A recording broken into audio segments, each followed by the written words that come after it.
এবং তাদের যে সাইজ আমের খুবই সুন্দর প্রদর্শন, মনে হয় যে এগুলো খাবো না, আমি প্রদর্শন করে রেখে দিব। স্টলগুলি ঘুরে খুবই ভালো লাগছে।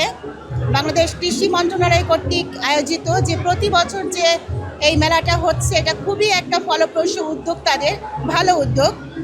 এবং আমি স্টলগুলো ঘুরে দেখলাম, অনেক কেনাকাটা করেছি এবং সাথে আমার মেয়েকেও নিয়ে আসছি।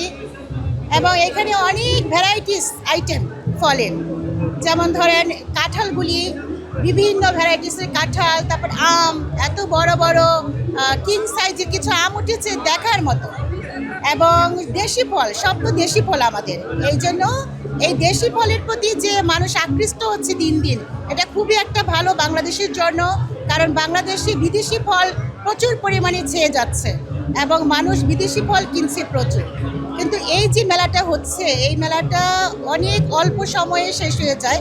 আমার মতে এটা টাইমটা, ডিউরেশনটা আর একটু বাড়ানো উচিত। ধরেন 3 দিনে তো শেষ হয়ে যাচ্ছে, এটা যদি 7 দিন করা হয় তাহলে মানুষ জানবে, অনেক মানুষের এখানে আসতে পারবে।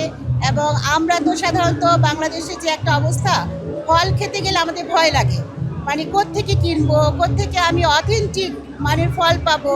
এইখানে একটা জিনিস যে আমি নিশ্চিন্তে আমি ফলটা কিনতে পারছি, উইদাউট ফরমালিনে ফল পাওয়া যাচ্ছে। এবং বিভিন্ন আইটেমের সব এক জায়গা থেকে আমি অনেক জিনিস আমি কিনে নিয়ে যেতে পারছি। আমিও অনেক কিছু কিনলাম, অনেকগুলি ফল কিনলাম, তারপরে জাম কিনলাম, তারপরে এখানে তো মাশরুমের অনেক কিছু আচার পাওয়া যাচ্ছে, সেগুলো কিনলাম।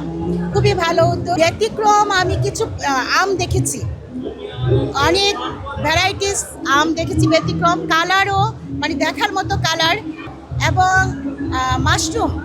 মাশরুম তো এখন খুবই উপকারী একটা জিনিস আমাদের জন্য, আমাদের দেহের জন্য খুবই একটা উপকারী। এবং এই মাশরুমের আচার, এটা সাধারণত আচার পাওয়া যায় না, মাশরুম এমনি পাওয়া যায়, আমরা খেতে পারি। এখানে আচার দেখা যাচ্ছে। ব্যতিক্রমের মধ্যে লিচু, চায়না লিচু, এত বড় সাইজ। এমনি আমরা বাজার থেকেও কিনি চায়না লিচু, কিন্তু এখানে চায়না লিচুর এত বড় সাইজ, ধরেন আমের মতো না, অনেক বড় সাইজ এবং খুবই সুন্দর ফ্রেশ। আমি লিচুও কিনেছি এবং আরও অন্যান্য আইটেম, মধু, তারপরে হচ্ছে চিংড়ি বালাচাও, যেটা অনেকেই পছন্দ করে। যেমন আমিও খুব পছন্দ করি চিংড়ি বালাচাও, কিন্তু আমি সারা বছর কোথা থেকেও কিনি না, আমি শুধু এখান থেকে নিয়ে যাই।